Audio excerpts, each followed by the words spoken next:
that I did on the brain chapter and see if we can break this down, get a detailed enough picture of these master glands as they kind of are without getting lost in the weeds. Does that sound good to everyone? It is a lot of material. I'm going to try to break it up some. So we might take multiple shorter breaks rather than one 15-minute break. Would that be okay with everybody? That gives you a chance to let your brain rest. I'm not going to make you know all of these hormones. That's just a little bit too deep in my opinion. There are a few that we're going to need to know. What I want you to focus on primarily are going to be the glands and their functions. The glands and their functions. Now the textbook does a great job of getting down into the nitty-gritty, dirty detail. It tells about the cellular structure, the glandular structure, it ties it all together, and I felt like saying, whoa, this is not med school. So that's not what we're going to do. We're going to look at the big picture. Everybody okay with that? So first thing I want to mention are the mechanisms of hormone action. How do these guys work? Well, neither the amine hormones or the steroid hormones are that soluble in water.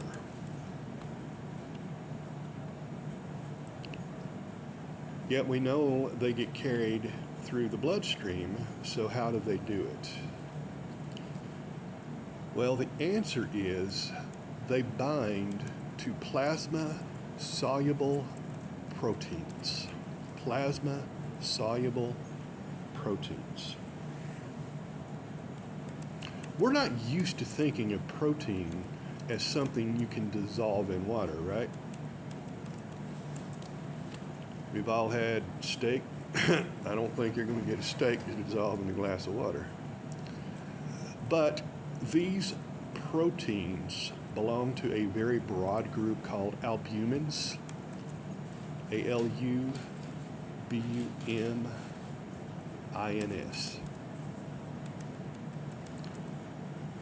They're pretty much water soluble.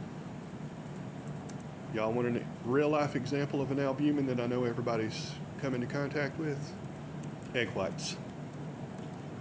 Crack an egg, there's not a white solid part, is there? There's this gooey, kind of pale straw-colored liquid. Now when we heat it, it denatures and changes the three-dimensional structure so it's no longer soluble. But until we do that, it's actually soluble in water, and that's why the egg whites are a liquid when you crack an egg. As you're going to see in the next chapter with the blood, we have quite a few of those. And with hormones, what they do is they bind to the hormone.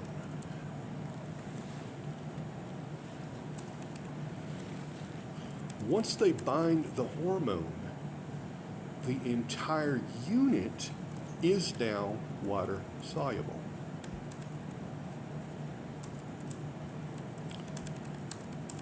Which means, of course,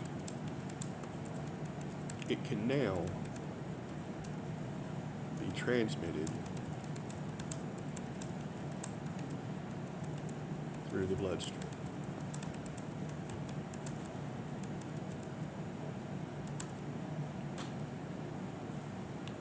And if I get going too fast, do not hesitate to rein me in. I'm trying to just make sure if I see people writing, I'm not talking. Yes, Morgan, that means you.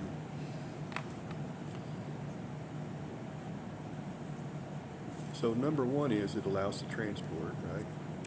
Number two, it protects these hormones. What does it protect it from? Degradation.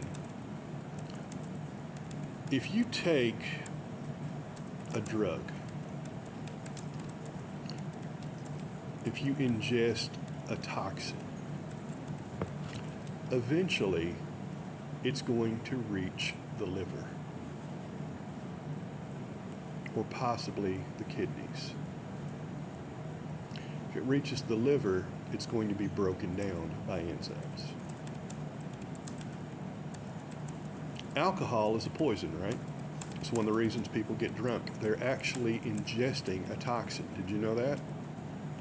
There's a specific enzyme in the liver that breaks that toxin down. It's called alcohol dehydrogenase. You only have so much of it, it can only function so fast, which is why people get intoxicated, but slowly sober up as it clears the system. If we did not have the solubility, the hormones would be degraded by the liver. Then they would be excreted by the kidneys and have no function.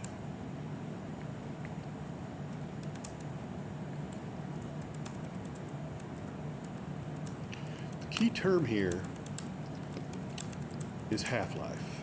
Half-life.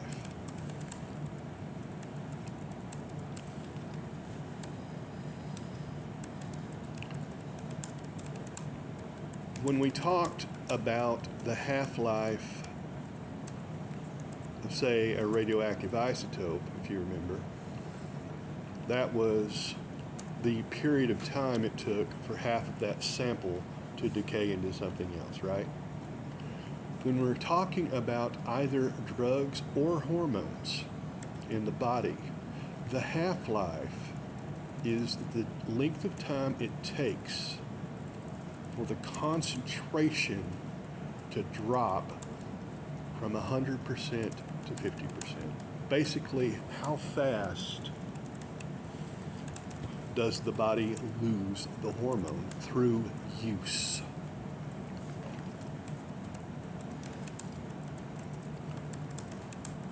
Some hormones have a half-life of minutes.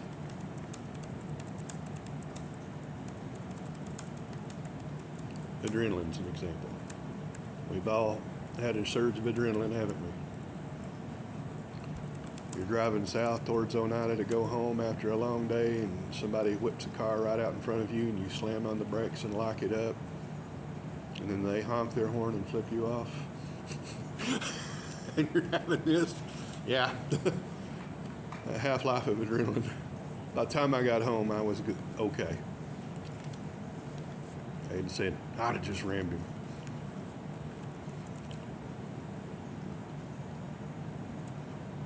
This is critical in the long-term and short-term function of hormones.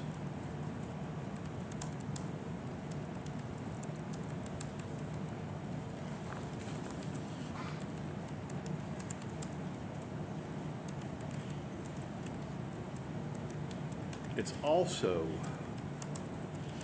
what allows hormones to be systemic. Systemic.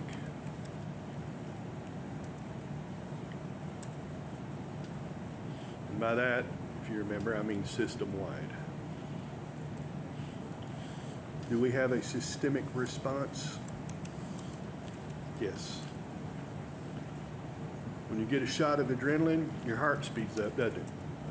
You start breathing faster, don't you? You become more focused and alert. You see where I'm going with this? When you look at the control mechanisms, I mean, it's a pretty amazing system. And when you get a strong response like that, you generally have a shorter half-life. You may want to get that. The shorter the half-life, generally, the stronger the hormonal response.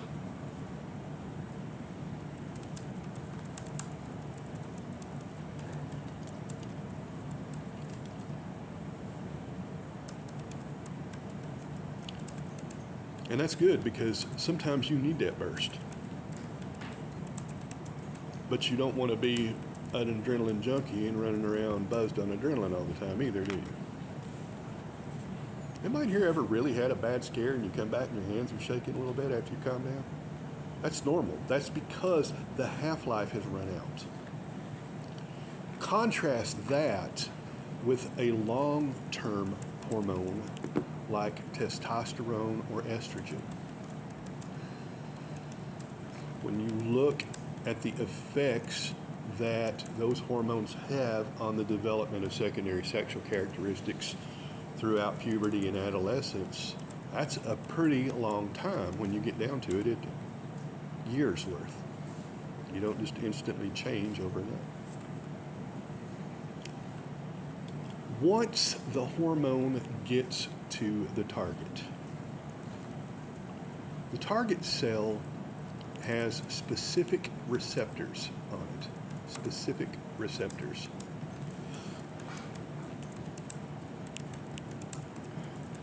These are usually glycoproteins.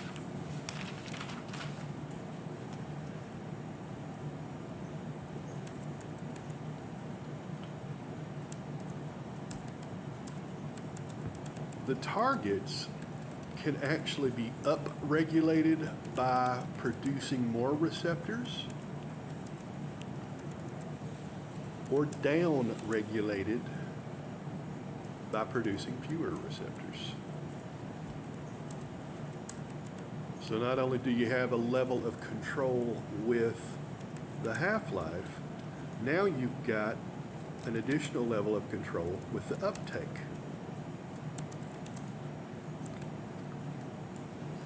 Once they bind to the receptor,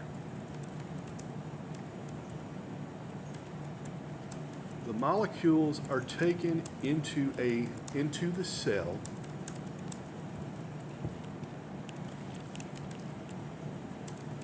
Generally, they proceed to the nucleus.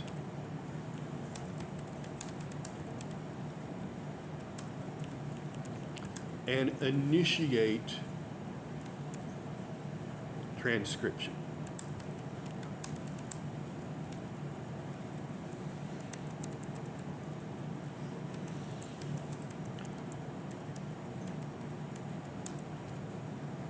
This whole process is called signal transduction, or just plain transduction.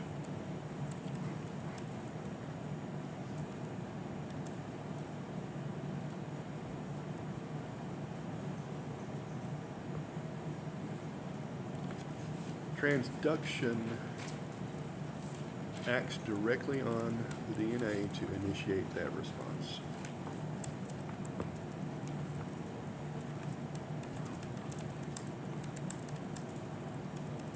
There are whole fields of biology that are involved in this: cell biology, molecular biology, biochemistry.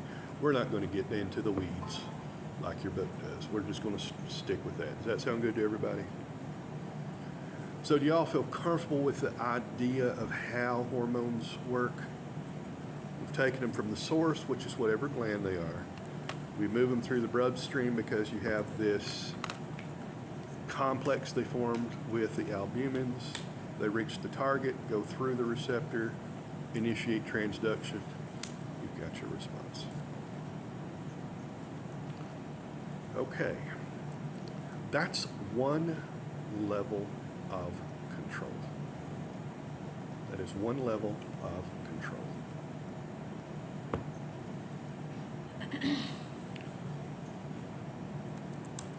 There's basically a master switch that is behind this whole process.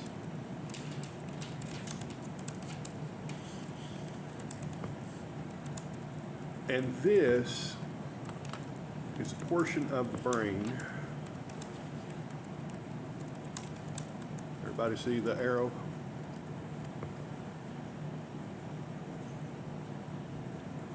I apologize for using the small screen of my big tablet. Ran out of charge. That is called the hypothalamus. The hypothalamus.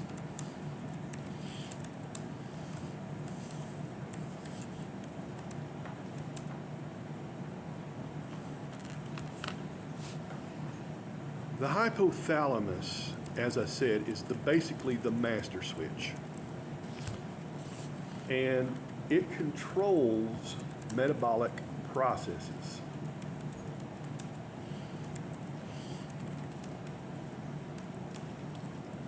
Y'all want some examples? Body temperature. You get cold, this is what warms you up. You get too hot, this is what causes you to sweat. Hunger and thirst.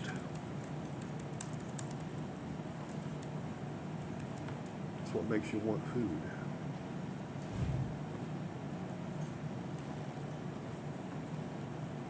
Let's put all three of the next one. Fatigue, sleep, and let's call those circadian rhythms. Circadian rhythms. Somebody know what circadian rhythms are? In a few weeks, we're going to have a time change, right? Spring forward, fall back. Do y'all like it when the time changes in the spring? You have to get up an extra hour early, don't you? Because it's spring forward, you move the clock forward. So your alarm is going off at 7, but your body is saying it's 6. That's because of the hypothalamus. That is what we call a circadian rhythm. A simpler way to put it is a biological clock. Why do you get tired at night in darkness? Why do you get hungry throughout the day and eat 3 meals, but are able to go 8 to 10 hours of sleep at night without eating? All of those are circadian rhythms. Now, the hypothalamus is connected to 2 different glands.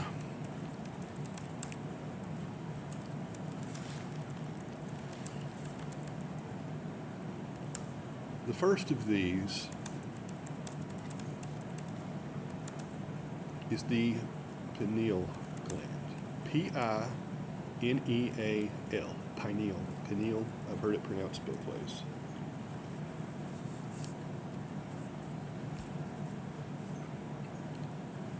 Now, if you ever look in your book at the diagrams, you're going to think this thing is big. The hypothalamus is only about the size of an almond. It's tiny, okay?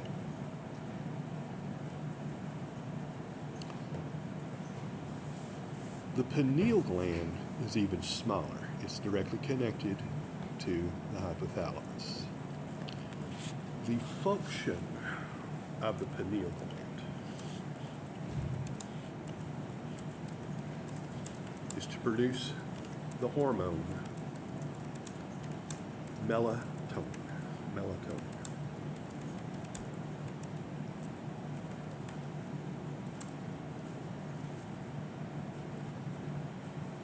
I'm sorry, which gland? Pineal gland, melatonin.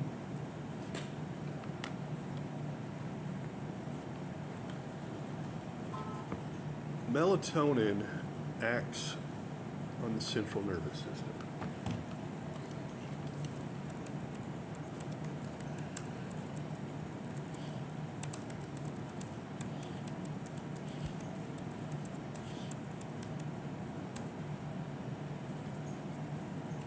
It modulates sleep patterns. It modulates sleep patterns.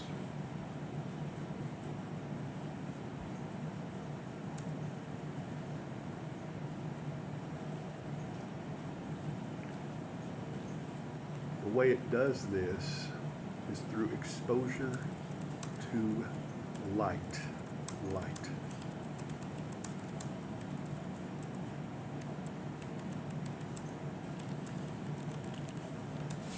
Has anybody here ever heard of seasonal affective disorder? Is that like seasonal depression? Yep, seasonal depression. Seasonal affective disorder, the acronym is SAD, because literally, people who are in places that have limited sunlight very often will suffer depression-like symptoms during the deepest part of winter. The reason for that is because of a lack of sunlight.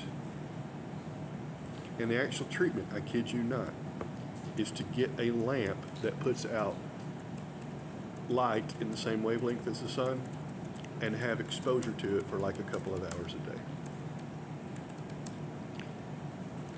That is also a form of therapy that they use to treat sleep disorders, some sleep disorders.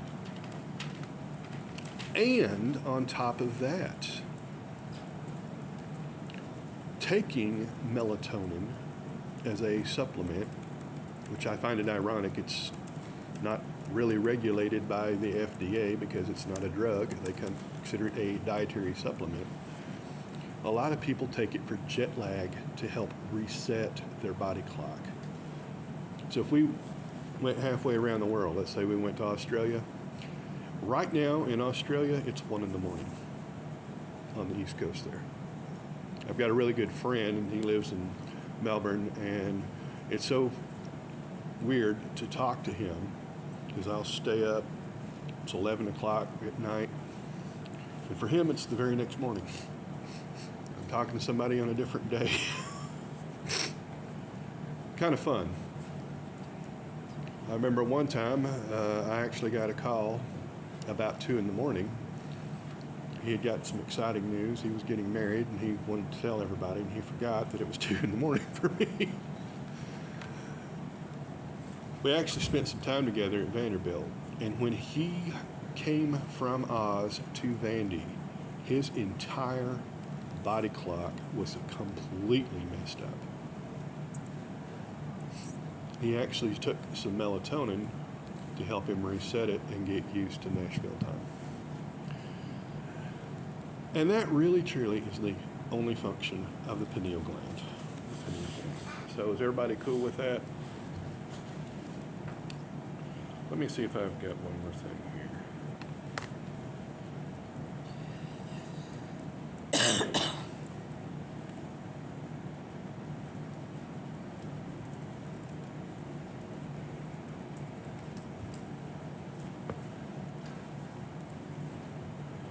Y'all ever heard of familial fatal insomnia?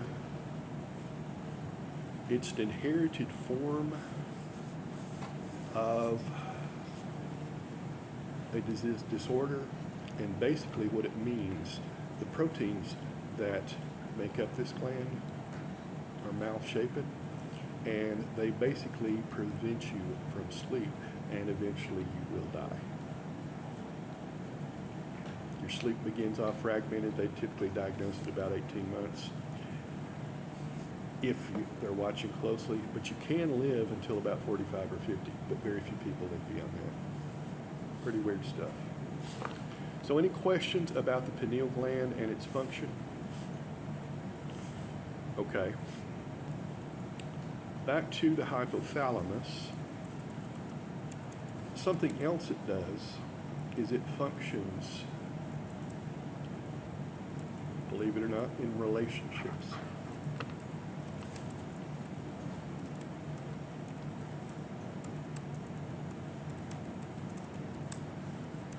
Stimulation of this area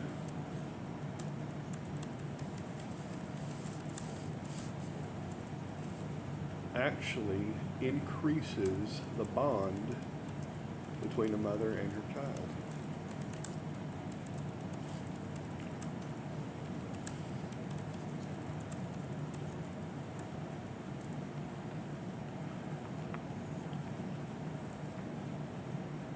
Question, Ava? Okay. So the main way that the hypothalamus regulates things, it can produce some hormones directly.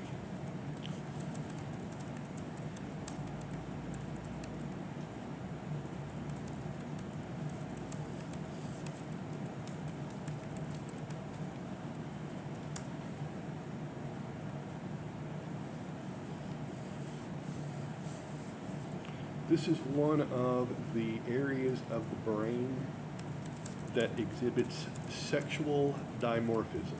Sexual dimorphism.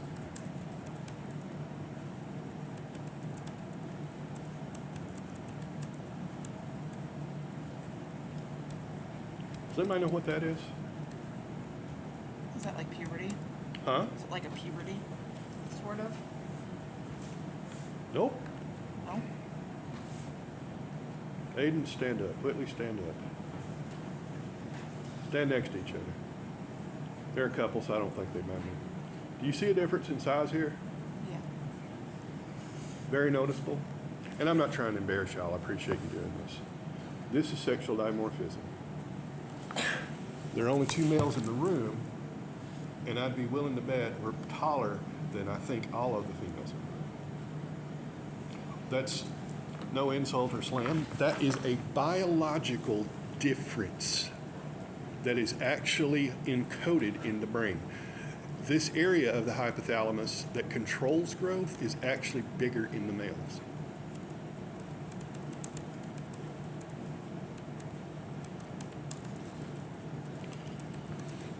In case you all are feeling slighted by that, ladies, I'll throw another one at you that'll make you laugh at us men.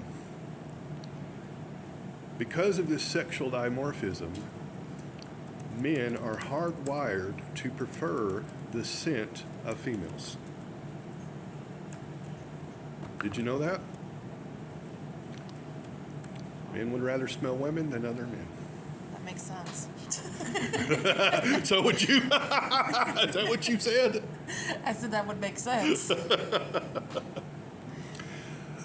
I'm not joking. It actually is true. If you develop a damage to the area of the hypothalamus that controls that, the preference diminishes until there's no difference.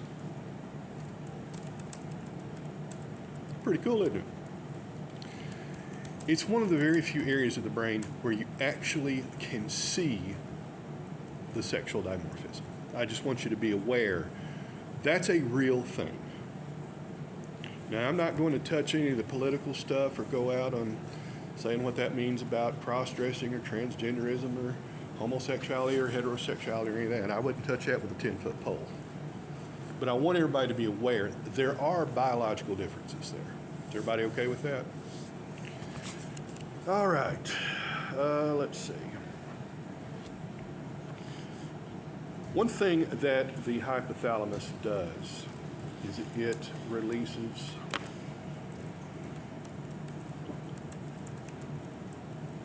hormones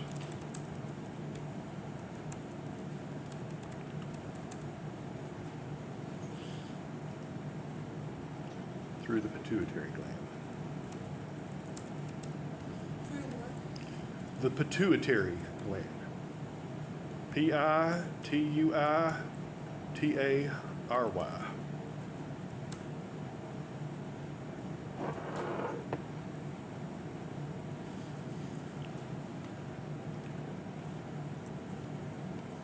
These pituitary hormones affect the activity of other glands.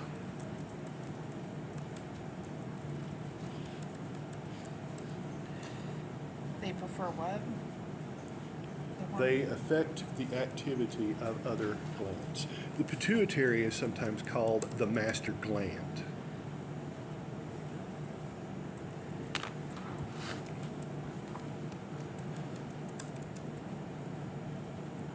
How to explain all this without getting lost in the rough? This is something I have been pondering all morning. Okay, let's try. The hypothalamus itself secretes what we call releasing hormones.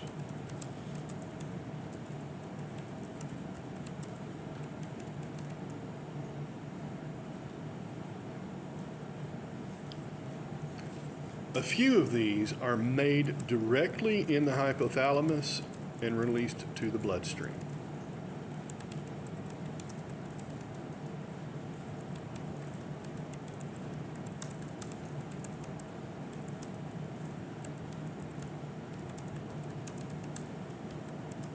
call them releasing hormones because they control the release of other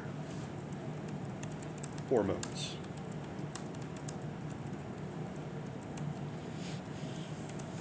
I don't like the term releasing hormones because it makes it sound like all it does is turn something on. That's not the case. It will either stimulate release or inhibit release. It's an either or scenario.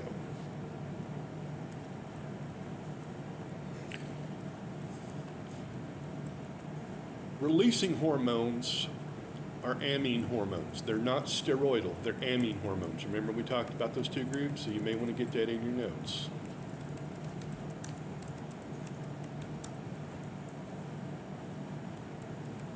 If they stimulate, they're called liberins. Liberins. Liberins.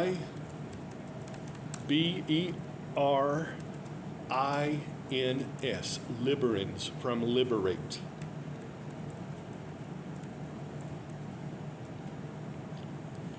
They may sometimes be called releasing factors. Releasing factors.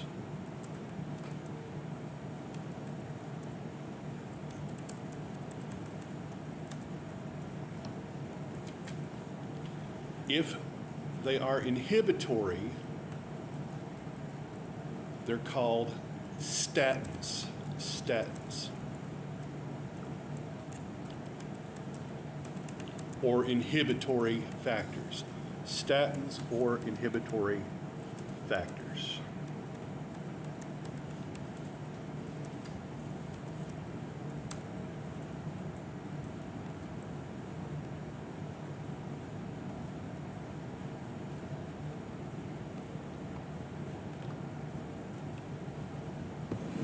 Unfortunately, we're going to have to know a few specifics here.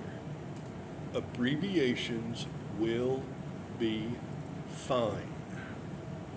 Is everybody okay with that? I'm going to tell you what they stand for, but all you need to know is the 3 or 4 letter abbreviation, okay? The first one is thiotropic releasing hormone, also known as TRH.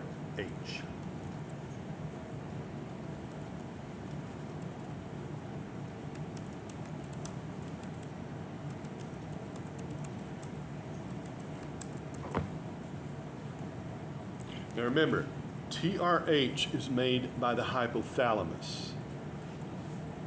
It stimulates the release of TSH, which is thyroid stimulating hormone. TSH comes from the pituitary. Everybody clear with that? Cool with that? Understand it? Thumbs up? Okay.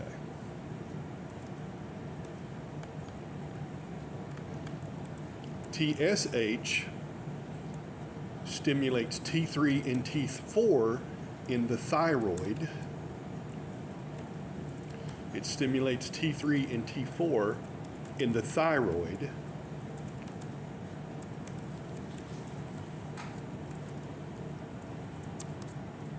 Which in turn feed back to the hypothalamus and regulate TRH.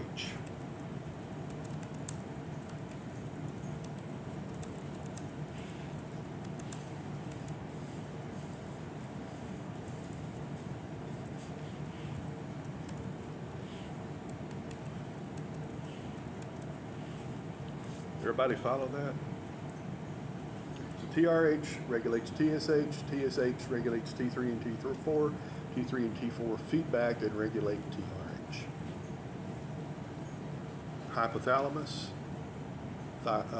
pituitary, thyroid, back to hypothalamus. It's called negative feedback. Negative feedback. What does T3 and T4 feedback like? They feed back and control TRH. What does TRH stand for?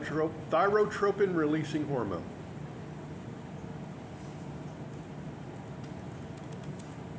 If we start going through all of these, we're going to get bogged down in the language, I think. You y'all okay with the abbreviations? They're pretty straightforward, but I don't want you to have to worry about knowing those for the exams. There's just too many of them.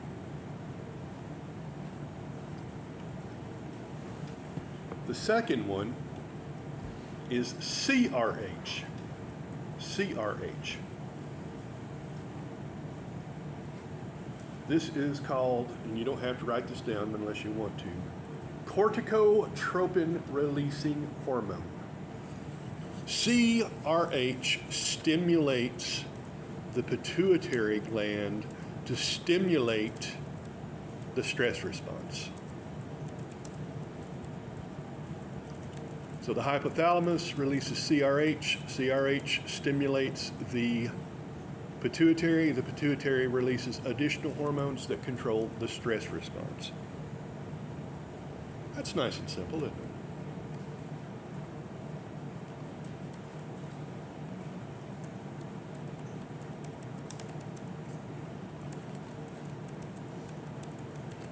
Okay, y'all ready for the next one?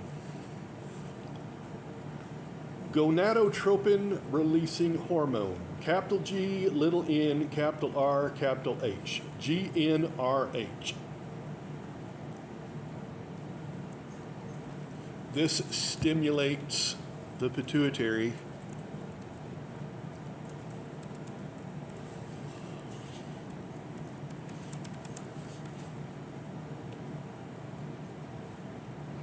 to release a couple of hormones that are involved in reproduction.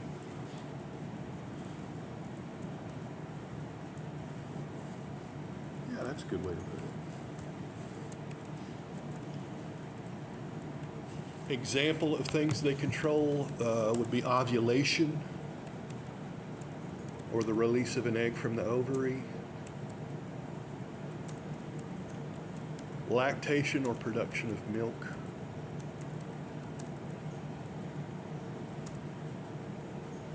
production of sperm in males.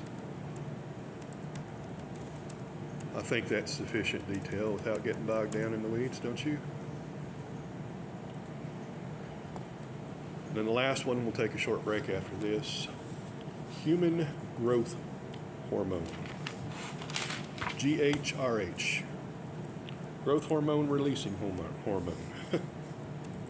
And I think it's kind of obvious what that is, right? That stimulates growth. GHRH stimulates the pituitary to stimulate growth.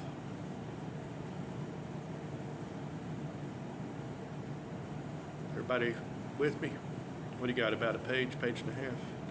2. Take a 5-minute break.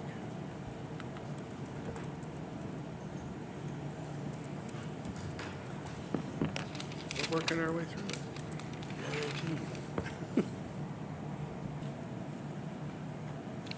So the pituitary gland itself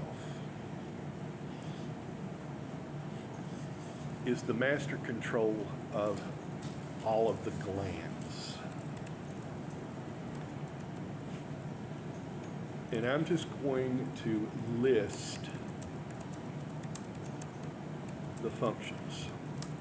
You've already seen some of those because the hypothalamus is the switch for the pituitary. Everybody agrees with that, right? That list of hormones we just went through. But the pituitary itself is what releases other hormones that initiate these responses. Main one that you need to know here is growth. That probably is more important than any of the other functions. Does anybody here know who Andre the Giant was? Mm-hmm. You ever seen the movie The Princess Bride? Do y'all even watch movies anymore? TikTok? Well, the big guy is huge. And it's because he had a tumor on his pituitary gland. Does anybody know the largest man, how tall he was? It's like 8 foot something, wasn't 8 feet 11 inches. He was just under an inch short of 9 feet tall. Guy was born in 1918. By the time he was 7 years old, now think about that, 7 years old, he was 6 feet tall. Can you imagine a 7 foot tall kid my age? Or it's somebody as tall as me at age 7. His name was Robert Wardlow, and he actually died, I think it was 1940. And basically the reason he grew so big, he had a tumor on his pituitary gland. It never shut off the growth hormone. The growth hormone, HGH, human growth hormone, is a controlled substance. Did you all know that? Make sure you get that down. As you might imagine, there are a lot of athletes who want to get their hands on that. Because it makes you bigger, it makes you stronger. But there is a reason why we quit growing so big. Robert Wardlow only lived to be 22. He had to walk with braces on his legs and a cane. He never did use a wheelchair, but he basically had no feeling at all in his legs. He was simply too big to carry his weight. So pituitary malfunction generally means you're either going to exhibit some form of dwarfism, so you may want to get that down, or some form of gigantism. Gigantism. You're going to be a giant.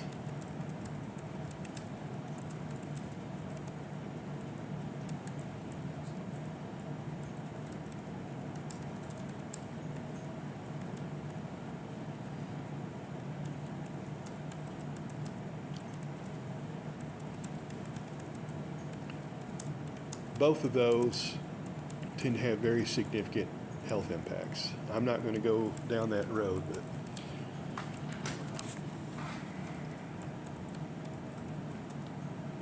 the pituitary also indirectly controls metabolism.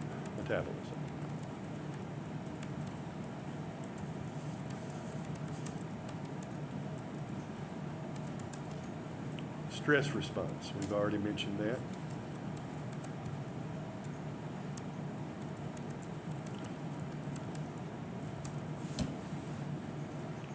Production and release of gametes.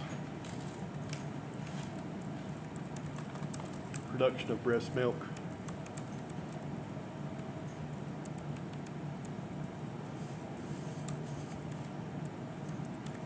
Uterine contractions during labor. So it has a lot of a role in reproduction, especially in females.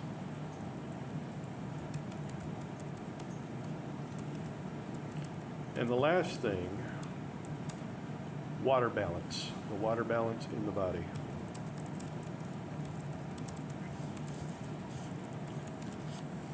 All of this from a gland the size of a garden pea, a pea. So like I said, these are not very big things. That shows you how powerful hormones are. You don't need a lot of this stuff. Basically, misregulation of this typically is going to be fatal or have significant health impact. Make sure you get that down.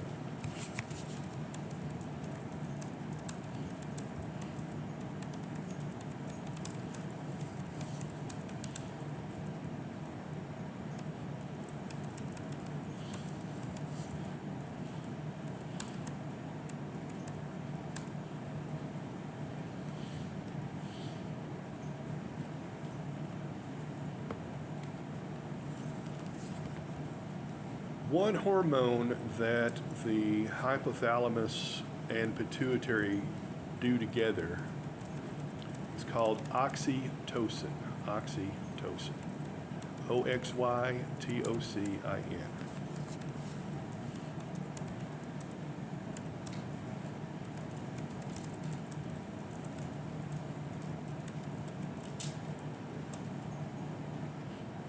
Oxytocin is a really, really interesting hormone. Anybody heard of it? What have you heard? It's a feel good. Sometimes called the cuddle hormone or the love hormone. Anybody here ever picked up a baby? Feels good, doesn't it?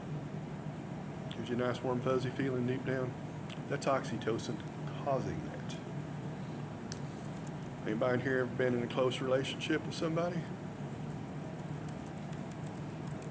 When you're around your boo, oxytocin is what causes that.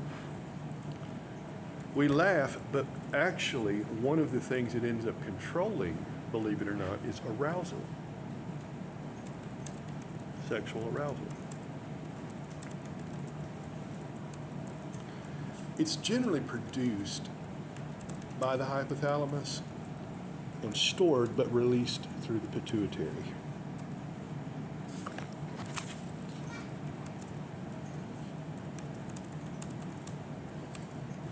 This is the hormone that actually triggers labor.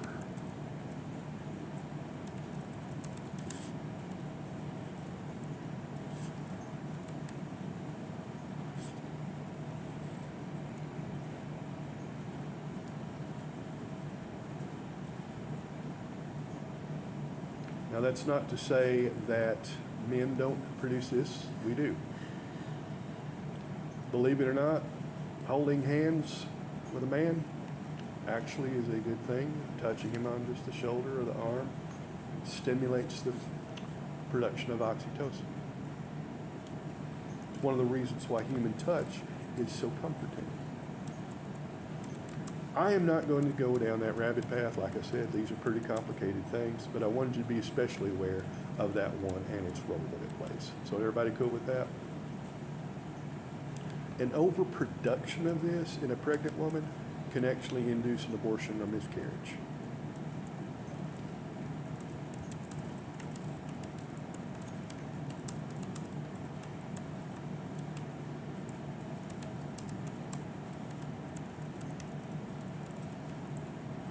And there's a lot of evidence that this hormone is actually what more or less produces the maternal bond between a mother and her child. Now, I want to make sure that everybody understands we're painting with a really broad brush there. I don't want people thinking we're reducing such a complex behavior as maternal attachment to just hormone levels. That's not the case. But there is a correlation between levels of this hormone and that formation of the bond. Everybody okay with that? We need another break? Okay. Let's move on to the thyroid. Thyroid gland is located right here at the base of the larynx. It's shaped kind of like a butterfly. It more or less wraps around the trachea and the esophagus.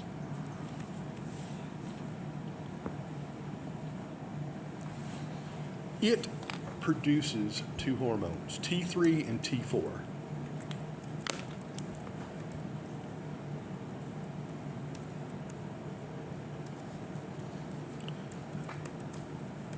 Those two control metabolism. Those two control metabolism.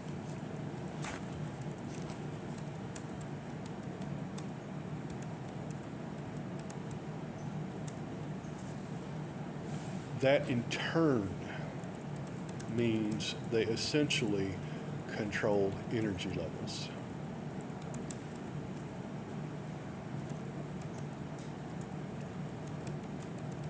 Now, the hypothalamus releases TRH, which causes the pituitary to release TSH, which causes the thyroid to release T3 and T4.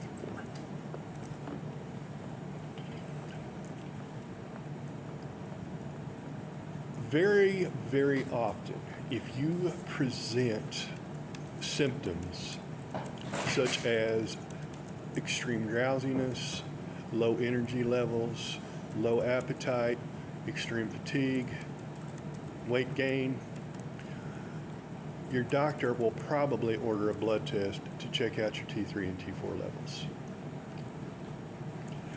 Because you may suffer from what's called hypothyroid condition, hypothyroidism. Hypo means low, and I see one person writing that down.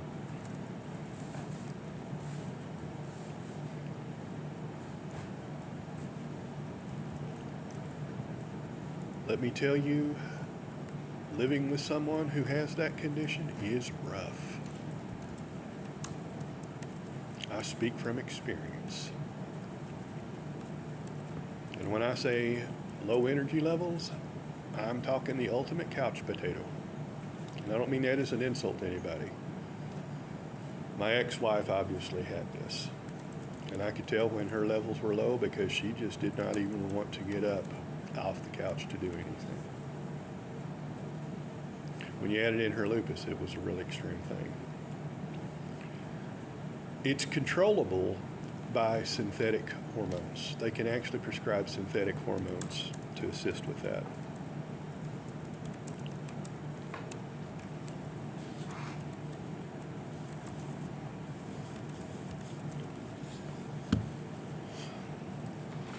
Some people get thyroid cancer where they actually surgically remove the thyroid.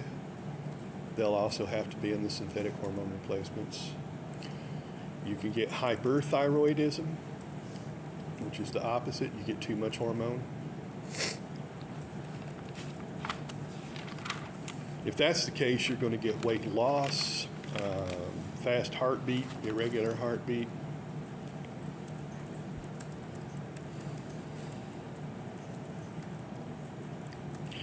And strangely enough, this also can affect cold tolerance. Cold tolerance. If you're hypothyroid, you want warmth.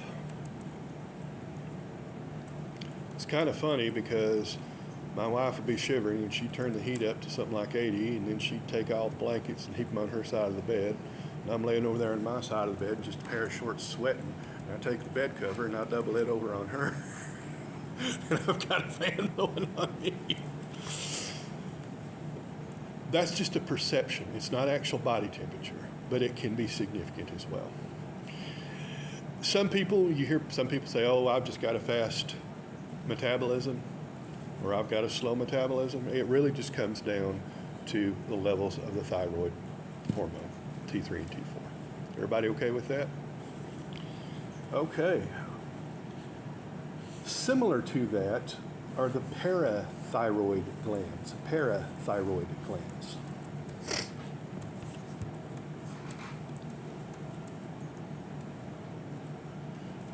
These release PTH. PTH is the parathyroid hormone.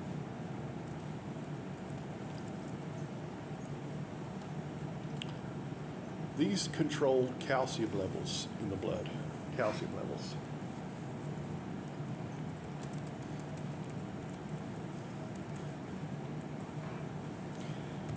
Main things that in turn affects would be development and growth of bone, healing of bone, muscle and nerve function. You remember we talked about how calcium played a role in muscle contraction and in nerve transmission or impulses. And the last one might surprise you, but calcium balance, mainly in the kidneys. Does anybody in here know someone who's had a kidney stone? Raise your hand if you do. About half of us. Do you know what causes them? It's an excess buildup of minerals, and it's almost always calcium. Would y'all like to share what's so amusing? That's what we were talking about. Well, I'm not trying to single anybody out. If you drink a lot of milk and you have an issue with your parathyroid levels, it can cause kidney stones to build up. Your kidneys are basically taking out an excessive amount of calcium. You're not able to excrete it. That starts building up as calcium oxalate crystals. And once a crystal forms, Can you add to it? Very easily. From what I understand, they are extremely painful. I've had the good fortune not to have them, but I wouldn't wish it on anyone from what I've seen. Parathyroid. So everybody okay with that? Now, this can also play a role in muscle cramps. If you ever get muscle cramps, they tell you to increase your amount of potassium. It could also be related to calcium, bone development.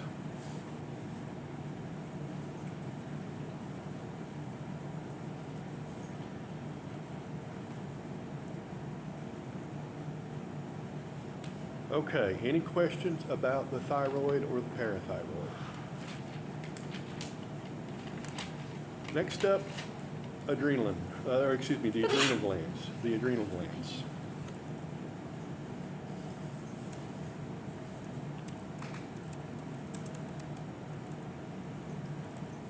The adrenal glands are a pair of small glands that sit on top of each kidney. They're small and they sit on top of each kidney.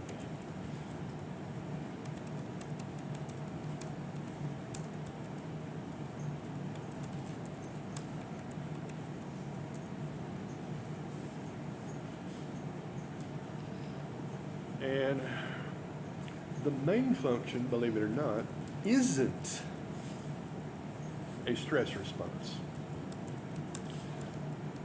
The main function that they do is they help regulate blood pressure and the stress response. They actually regulate the stress response.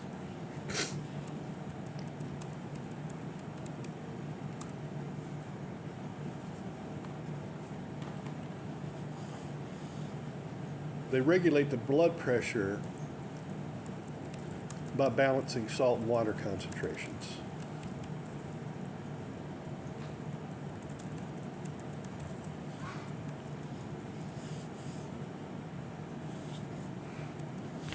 They also help regulate blood sugar concentrations by controlling the rate of excretion there.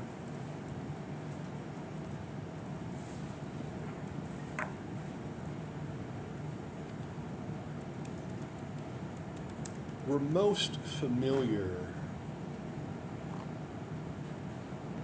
with the stress response, right? Fight or flight. Make sure you get that term down. The fight or flight response. A lot of people who enjoy horror movies enjoy jump scares, don't they? And I love all these macho men who say, "Oh, I'll never jump in a jump scare." You can't help it. It's basically a hormonal response. When you get enough of that dumped into your bloodstream, you are going to become more alert and focused. Your heart rate is going to significantly increase. Your respiratory rate will significantly increase. Your blood pressure will spike.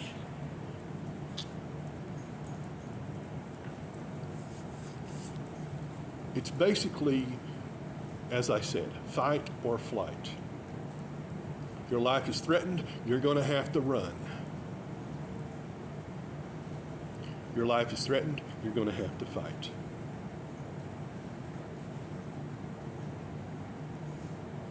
And that is what most people think of when they think of the adrenal glands.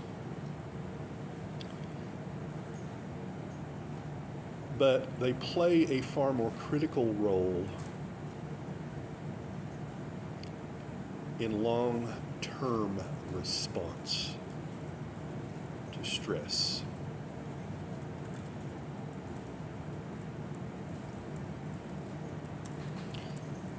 I'm not going to ask if anybody in here has ever had a panic attack. I'm not talking about being nervous or anxious. I'm talking full-blown, freak-out panic attack. If you've ever had one, it is scary. And it does not have to be due to an external stimulus. Make sure you get that down and understand it. It does not have to be to an external stimulus.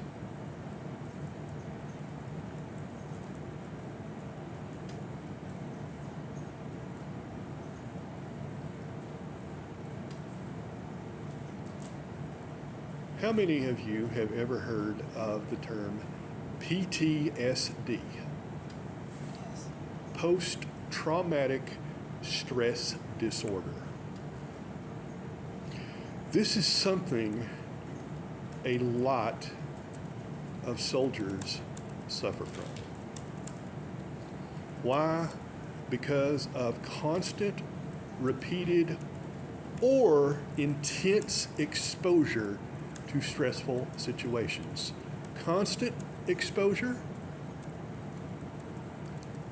repeated exposure, or even a single tense exposure. One time is enough to do it.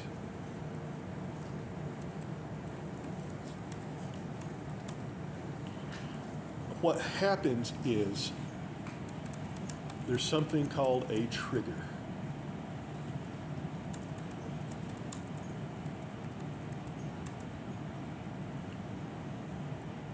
The trigger can be either an external stimulus like a sound or a vision,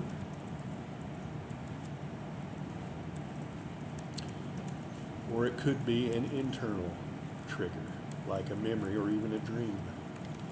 Has anybody here ever woke up from a very bad dream just shaking? Hands up if you have, I'm just interested. It's about all of us, yeah. Believe it or not, if that dream and that exposure is long enough and intense enough, you can actually have repetitions of it. PTSD is not widely understood, but it's understood that the response is due to the adrenal glands. When I was 12 years old, I got hit in my right eye with a wrench. Now, before you wonder what on earth, it wasn't somebody came up whack. My brother and I were trying to fix the bicycle seat. The wrench got stuck. He kicked it to get it loose while I held the handlebars, and it flew up and hit me in the eye. I had to spend a week in the hospital with patches over both eyes. I was in a lot of pain, and we weren't sure if I was going to lose sight in my eye. Do you think that left me with PTSD? To this day, if I'm ever watching a movie and they show something coming at somebody's eye, I will freak out. When I switched to a new ophthalmologist shortly after I'd got married and moved to Nashville,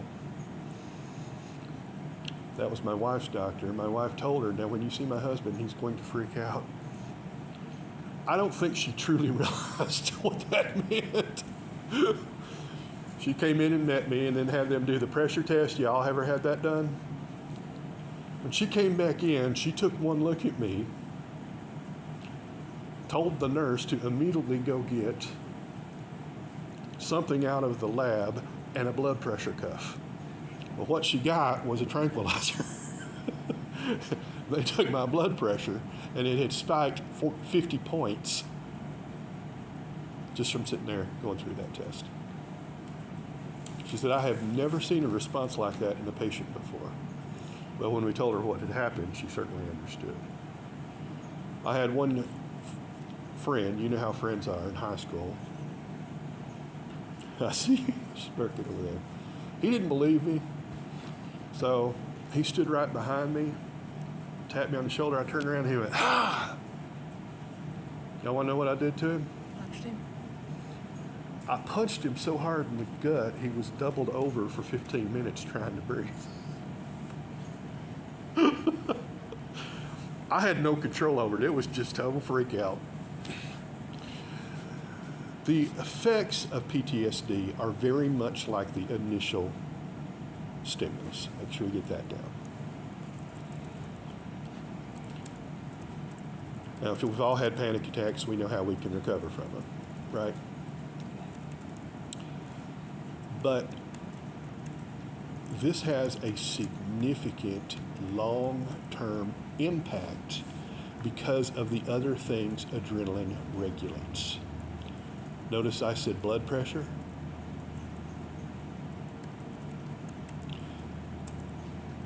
PTSD and blood pressure is directly mediated through cortisol, the stress hormone released by the adrenal glands.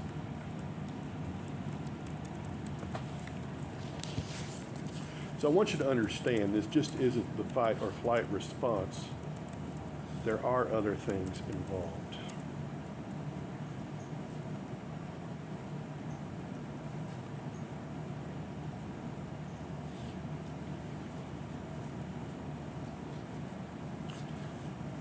Y'all want a specific example of a disorder caused by this? Addison's disease. Addison's disease.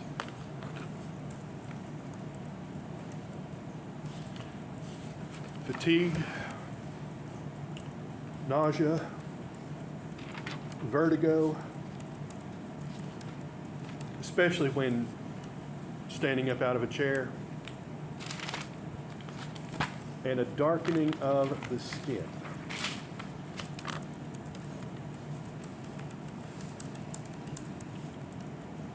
When you have a crisis, an Addison's crisis, you're going to have terrible pain in the lower back and severe weakness.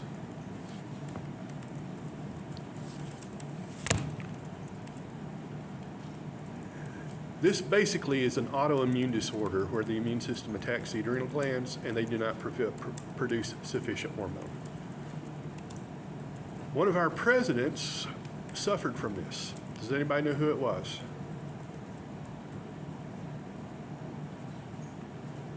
John Kennedy, John F. Kennedy.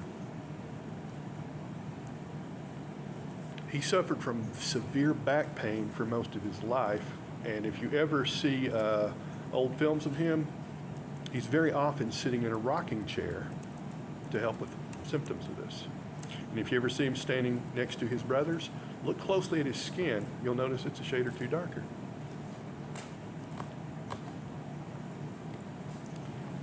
Let's call it a day there. That sound good? What'd you all end up with? About 2, 2.5? Did anybody go over 3? Take a 5-minute break. If this is your big break, so if you want to go out and get yourself something to drink, go to the bathroom, feel free. We're going to be in here instead of in the lab.